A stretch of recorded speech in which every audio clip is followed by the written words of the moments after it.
fête de Pentecôte.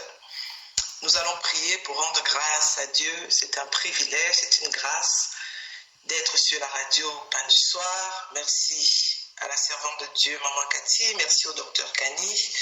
Nous bénissons les frères et sœurs qui sont en ligne et qui, chaque dimanche, écoutent la parole du Seigneur. Notre Père, notre Seigneur, notre Dieu, nous te bénissons ce matin pour ce dimanche de Pentecôte. Nous te rendons grâce, Éternel, parce qu'il t'a plu de nous réveiller ce matin. Nous te bénissons parce que tu as renouvelé tes bontés envers nous et nous sommes dans ta présence. Ce matin, en ce dimanche de Pentecôte, nous prions que le Saint-Esprit se manifeste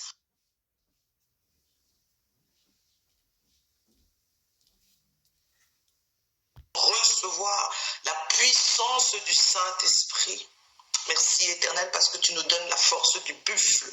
Merci Éternel parce que tu nous donnes l'onction qui vient de toi. Au nom de Jésus-Christ. Amen. Voilà, bonjour les amis, le docteur Kani m'a présenté. Je suis le pasteur Florine de la Maison du Potier de Dortmund en Allemagne. Et ce matin, nous continuons dans la célébration des grandes fêtes chrétiennes. Bien-aimé, tu dois comprendre que la Pentecôte est une fête chrétienne. C'est vrai qu'avant d'être une fête chrétienne, c'était une fête ou alors c'est toujours une fête juive que les Juifs célèbrent exactement comme nous les chrétiens, 7 semaines après la Pâque. Et peut-être qu'il est important pour nous de définir c'est quoi la Pentecôte. Je sais, bien aimé, si tu es chrétien, si tu es enfant de Dieu depuis quelque temps, ou tu as certainement déjà entendu parler de la Pentecôte. Mais ce matin, nous allons voir un peu pourquoi la Pentecôte est une bonne nouvelle. Quels sont les avantages de la Pentecôte? La semaine dernière, nous avons parlé de l'ascension et Jésus nous disait, il est avantageux. C'est un avantage pour vous que je m'en aille. Et nous allons voir dans la suite de la prédication ce matin les avantages de la Pentecôte. Définissons un peu la Pentecôte. C'est quoi la Pentecôte? Pentecôte, c'est Pentecoste en grec qui veut dire le 50e. Et la Pentecôte est célébrée 50 jours après la Pâque, 10 jours après l'Ascension. Elle est célébrée la 7e semaine après la Pâque, comme chez les Juifs. Ils appellent ça la fête de la Résurrection.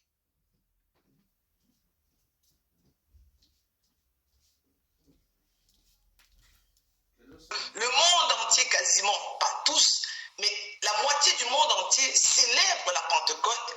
Et en plus, nous avons même un bonus. Nous avons dans certains pays un jour férié le lendemain de la Pentecôte. Et qu'est-ce qui se passe à la Pentecôte? Pourquoi c'est une bonne nouvelle? Jésus avait promis quelque chose. Il avait dit, attention, il va se passer quelque chose. Et la promesse de Jésus s'accomplit dans la Pentecôte. Prenons nos Bibles dans Actes des Apôtres, chapitre 2. Actes des Apôtres, chapitre 2. Et nous allons lire un texte un peu long, mais c'est important pour qu'on se replace un peu dans le contexte. La Bible dit ceci, Actes des Apôtres, chapitre 2, je vais lire jusqu'au verset 10 ou 12, on verra. Écoutez ce que la Bible dit. La Bible dit, le jour de la Pentecôte, ils étaient tous ensemble dans le même lieu. Tout à coup, il vint du ciel un bruit comme celui d'un vent impétueux et il remplit toute la maison où ils étaient assis. Des langues semblables à des langues de feu leur apparurent séparées les unes des autres et se posèrent sur chacun d'eux. Et ils furent tous remplis du Saint-Esprit et se mirent en parler en d'autres langues selon ce que l'Esprit leur donnait de s'exprimer. Or, il y avait en séjour à Jérusalem des Juifs, hommes pieux de toutes les nations qui sont sous le ciel. Au bruit qui eut lieu, la multitude accourut et elle fut confondue parce que chacun les entendait parler dans sa propre langue. Ils étaient tous en étonnement et la surprise. Et ils se disaient les uns aux autres, voici, ces gens qui parlent, ne sont-ils pas tous galiléens? Et comment les entendons-nous dans notre propre langue à chacun, dans notre langue maternelle?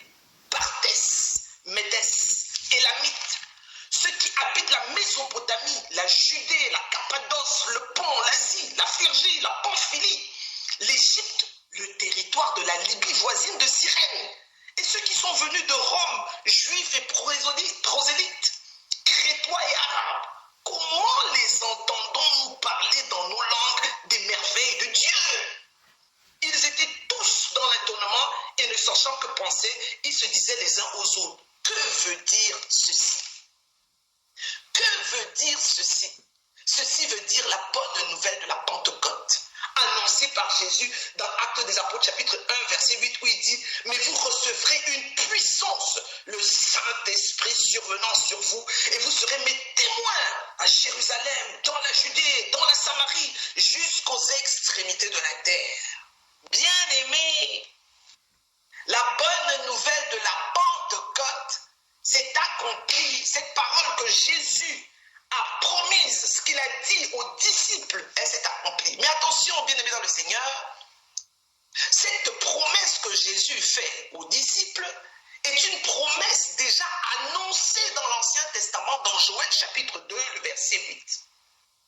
La Bible nous dit dans Joël chapitre 2, le verset 8, Dieu parle et dit, après cela, je répandrai mon esprit sur toute chair. Vos fils et vos filles prophétiseront. Vos vieillards auront des songes et vos jeunes gens des visions.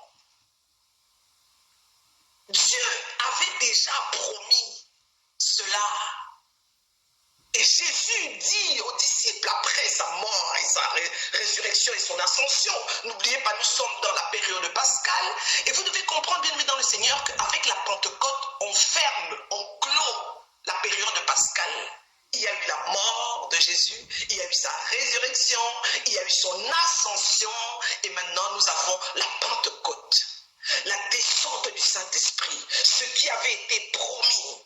Dieu a dit, je vais répandre mon esprit. Et la Bible nous dit, quand nous avons lu le texte, ils sont tous dans un même lieu. Ils sont en train de prier. Et alors se passe ce que Dieu avait promis au jour précis. On dit le jour de la Pentecôte. Bien aimé dans le Seigneur, vous devez comprendre que la Pentecôte, ce qui se produit à la Pentecôte, est extraordinaire pour nous les chrétiens.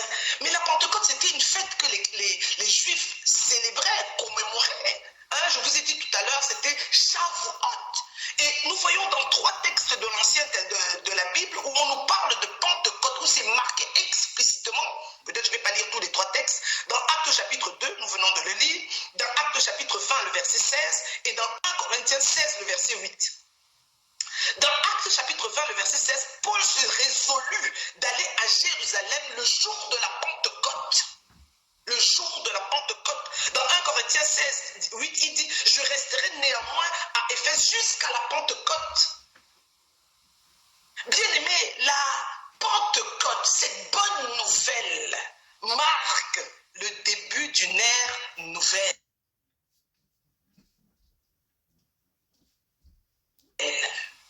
Ce qui se passe ce jour à la Pentecôte marque un changement, une chose nouvelle.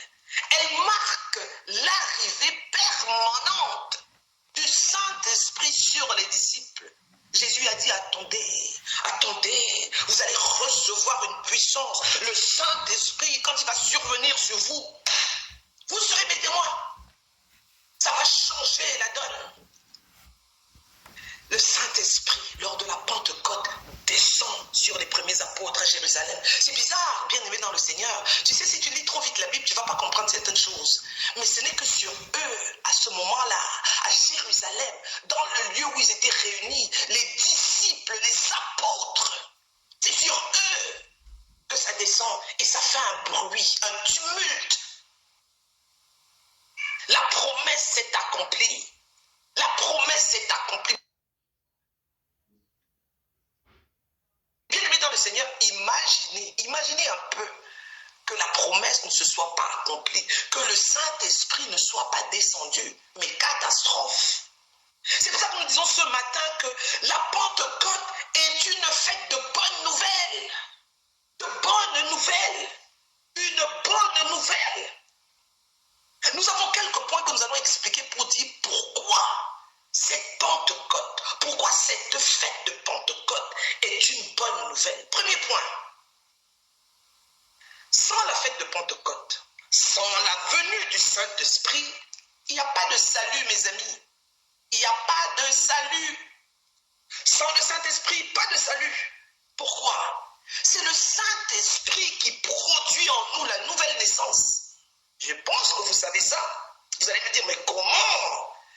Saint-Esprit nous produit la nouvelle naissance en nous faisant passer de la mort à la vie. Souvenez-vous, dans Jean chapitre 3, verset 3, Jésus parle et il dit à ses pharisiens et particulièrement à Nicodème, il lui dit, en vérité, je te le dis, Nicodème, si un homme ne naît de nouveau, il ne peut voir le royaume de Dieu. Et puis il lui dit au verset 5, en vérité, je te le dis, si un homme ne naît d'eau et d'esprit, il ne peut entrer dans le royaume de Dieu. Ce qui est né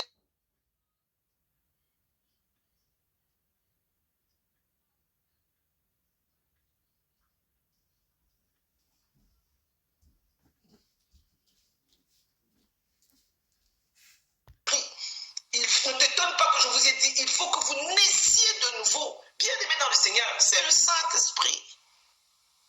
Sans le Saint-Esprit, pas de nouvelle naissance. Sans le Saint-Esprit, nous ne passons pas de la mort à la vie. Jésus parle ici de la naissance d'eau et d'esprit. Sans l'œuvre salvatrice, miraculeuse du Saint-Esprit, lors de la conversion, nous serons restés dans nos péchés, incapables de saisir le salut que Jésus-Christ nous offrait. C'est le Saint-Esprit, le texte biblique nous dit, qui nous convainc en ce qui concerne la justice, le jugement et le péché. Le Saint-Esprit, c'est lui qui fait cette œuvre de convaincre. Le pasteur ne peut pas te convaincre, l'apôtre ne peut pas te convaincre, ton père, ta mère ne peuvent pas te convaincre, mais c'est le Saint-Esprit qui met la conviction en toi que tu as besoin d'accepter Jésus, tu as besoin de te repentir, tu as besoin de changer. C'est le Saint-Esprit qui nous aide à comprendre le Dieu trinitaire. C'est le Saint-Esprit qui t'aide à comprendre qui est le Père, qui est le Fils, qui est le Saint-Esprit. C'est le Saint-Esprit qui nous aide à comprendre cette œuvre parfaite, salvatrice de Jésus pour que tu sois sauvé. Le Saint-Esprit nous explique comment le Père, le Fils et le Saint-Esprit travaillent ensemble. Il nous explique comment ils travaillent ensemble pour planifier, pour accomplir et appliquer le salut dans ta vie, le Saint-Esprit. Sans le Saint-Esprit, bien-aimé, il n'y a pas de salut. Merci Seigneur pour le Saint-Esprit à la Pentecôte. Merci Seigneur pour la venue du Saint-Esprit à la Pentecôte. Père, nous prions et nous te remercions pour cette œuvre parfaite, pour la promesse que tu as accomplie. Et le Saint-Esprit est descendu sur les apôtres comme il est descendu sur nous. Merci parce que tu as accompli l'œuvre du salut dans nos vies au travers la présence du Saint-Esprit en nous. Alléluia. En deuxième point, bien-aimé dans le Seigneur, pourquoi la fête de la Pentecôte est une si bonne nouvelle? Pourquoi la présence du Saint-Esprit est une occasion pour toi de te réjouir? Parce que sans le Saint-Esprit, bien-aimé dans le Seigneur, il n'y a pas de vie chrétienne. Vous savez, beaucoup de gens parlent même de Dieu, ils te parlent de la Bible, mais ils ont une connaissance livresque. Sans le Saint-Esprit, bien-aimé, il n'y a pas de vie chrétienne. Pour mener une bonne vie chrétienne de la manière qui plaît à Dieu, nous avons besoin du Saint-Esprit. Et le Saint-Esprit ne reste pas inactif. C'est lui qui produit en nous le vouloir et le faire. C'est lui qui nous aide à rejeter les œuvres de la chair. Et le texte de Galates, chapitre 5, nous allons rapidement lire, c'est un texte que la plupart de chrétiens connaissent. Galates chapitre 5, à partir du verset 19. C'est le Saint-Esprit qui t'aide à rejeter les œuvres de la chair. Écoute ce que la Bible dit ceci. Or, Galates chapitre 5, à partir du verset 19, il dit, or, les œuvres de la chair sont manifestes. Ce sont l'impudicité, l'impureté, la dissolution, l'idolâtrie, la magie, les inimitiés, les querelles, les jalousies, les animosités, les disputes, les divisions, les sectes, l'envie, l'ivrognerie, les excès de table et les choses semblables. Je vous dis d'enfance, comme je l'ai déjà dit, que ceux qui commettent de telles choses n'hériteront point le royaume de Dieu. Et au verset 22, on dit, mais le fruit de l'esprit, Le fruit de l'esprit, c'est quoi? C'est l'amour, c'est la joie, la paix, la patience, la bonté, la bénignité, la fidélité, la douceur et la tempérance. Bien-aimés, sans le Saint-Esprit, il n'y a pas de vie chrétienne. C'est lui qui amène ce changement, cette transformation, ce fruit du Saint-Esprit. Le fruit que je viens de citer dans Galates 5, verset 22. Nous voulons, bien aimés, vivre d'une manière digne de l'évangile. Et cela ne peut pas se produire, bien aimé dans le Seigneur, sans l'œuvre du Saint-Esprit. Sans l'œuvre du Saint-Esprit. Seigneur, merci pour ton esprit qui nous aide à vivre une vie chrétienne. C'est le Saint-Esprit qui te convainc. Attention! Ce que tu es en train de faire, les querelles, ce sont les œuvres de la chair. Attention, les disputes, les jalousies, ça ne vient pas de moi. Attention, l'impudicité, les sectes, l'ivrognerie, les excès de temps, ça ne vient pas de moi. C'est le Saint-Esprit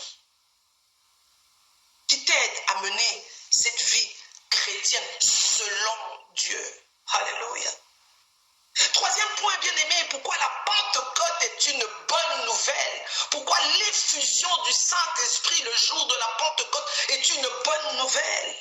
Parce que sans le Saint-Esprit, ma soeur, mon frère, il n'y a pas de vrai changement.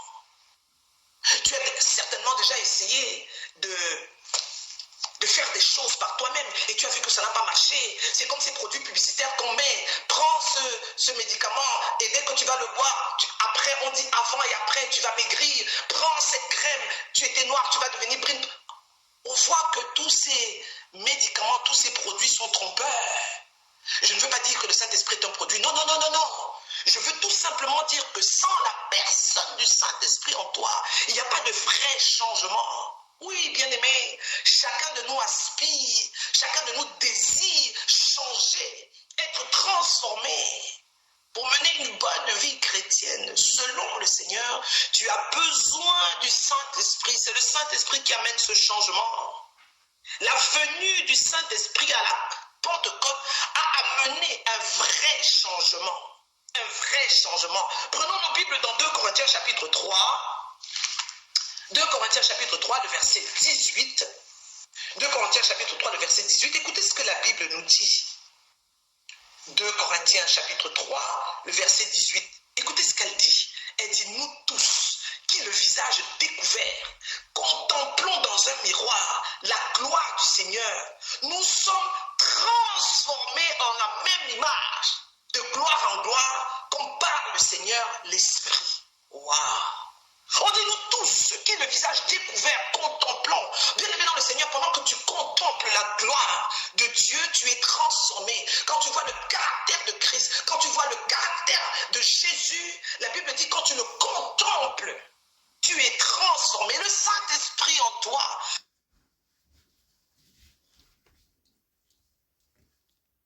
Bien aimé dans le Seigneur, cette transformation qu'apporte le Saint-Esprit en toi te fait que selon les circonstances, selon les situations, l'esprit de sagesse agit. Quand il y a une situation, ma sœur Esther, qui demande de la sagesse, parce que le Saint-Esprit repose sur toi, alors tu répondras, tu agiras avec sagesse. Ma soeur Marcie, ce n'est pas dans toutes les situations qu'on a besoin de muscles, de force. Non, mais il arrive des situations où tu as besoin de la force. Quand tu es découragé, tu as besoin de force. Et la Bible dit ici, parce que l'Esprit de l'Éternel repose sur toi, on dit l'Esprit de force. À ce moment-là, la transformation, le changement que l'Esprit qui repose sur toi apporte, te donne cette force dans cette circonstance, dans cette situation. Le Saint-Esprit repose. On dit l'esprit de conseil. Il y a des moments où tu as besoin de donner conseil. En tant que pasteur, nous sommes appelés tout le temps à conseiller. En tant que frères et sœurs en Christ, tu es appelé à conseiller. Parce que l'esprit de Pentecôte, l'esprit de Dieu repose sur toi, bien-aimé dans le Seigneur. Alors tu peux donner des conseils divins. Alléluia. On dit, quand l'Esprit de l'Éternel repose sur lui, on dit qu'il respire la crainte de l'Éternel, bien aimé dans le Seigneur. La bonne nouvelle de la Pentecôte, du Saint-Esprit descendu sur les apôtres, c'est qu'il t'apporte la crainte de Dieu. Tu veux faire quelque chose parce que la crainte de Dieu est dans ton cœur. Tu dis, rempli du Saint-Esprit, né d'eau et d'esprit, j'ai pas le droit. La crainte de Dieu t'amène à sortir des querelles, des disputes, des jalousies, des envies, des congos. Ça, la crainte de Dieu te permet d'aller à la maison du Seigneur avec crainte, avec respect. Oui, le chemin est libre, mais Jésus, ce n'est pas ton copain avec qui tu joues au football. La crainte de l'Éternel. Bien-aimé, la présence du Saint-Esprit nous apporte tout ceci. La présence du Saint-Esprit apporte un changement de caractère, de comportement, de mentalité. Parce que l'esprit de sagesse, l'esprit d'intelligence, la Bible nous dit quelque part, si quelqu'un manque d'intelligence, qu'il la demande, bien-aimé, sois rempli du Saint-Esprit. Que la Pentecôte soit dans ta vie ce matin, afin que l'esprit d'intelligence soit sur toi. Pas l'intelligence seulement dans les choses spirituelles, mais l'intelligence dans toutes les choses de la vie commune. En tant que chrétiens bien-aimés, nous avons lu dans Corinthiens, nous contemplons la gloire de Dieu en la personne de Jésus-Christ. Nous voyons la beauté de l'évangile et nous sommes transformés en voyant la beauté de Christ, en voyant la beauté de l'évangile, en voyant la beauté de ce que Dieu est capable de faire dans la vie des frères, des sœurs et dans nos vies. Nous sommes transformés. Et pourquoi nous sommes transformés? Pour être conformes à l'image de ce que l'on contemple, Christ. Alléluia. Et cette transformation, bien-aimée, a lieu par l'Esprit de Dieu. C'est le Saint-Esprit, l'Esprit de Dieu qui amène cette transformation. Et cette transformation que le Saint-Esprit opère en nous, c'est une transformation qu'il opère de manière quotidienne, une transformation intérieure.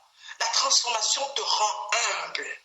La transformation t'amène à la pureté, à la sainteté. La transformation. Alléluia. Le Saint-Esprit accomplit cette transformation dans la vie du chrétien. Alléluia. Et le dernier point pour ce matin, bien-aimé dans le Seigneur. Sans le Saint-Esprit, sans la présence du Saint-Esprit, il est impossible de comprendre les Écritures. Mon frère, ma soeur, qu'on ne te trompe pas, tu risques de lire la Bible de manière livresque, d'écouter les prédications. Oui, tu as entendu un son, tu as entendu des paroles, tu as entendu un bruit, mais tu n'as pas compris pourquoi. Parce que le Saint-Esprit n'est pas en toi. Bien-aimé, le message biblique est comme crypté, est comme un livre scellé quand tu n'as pas le Saint-Esprit.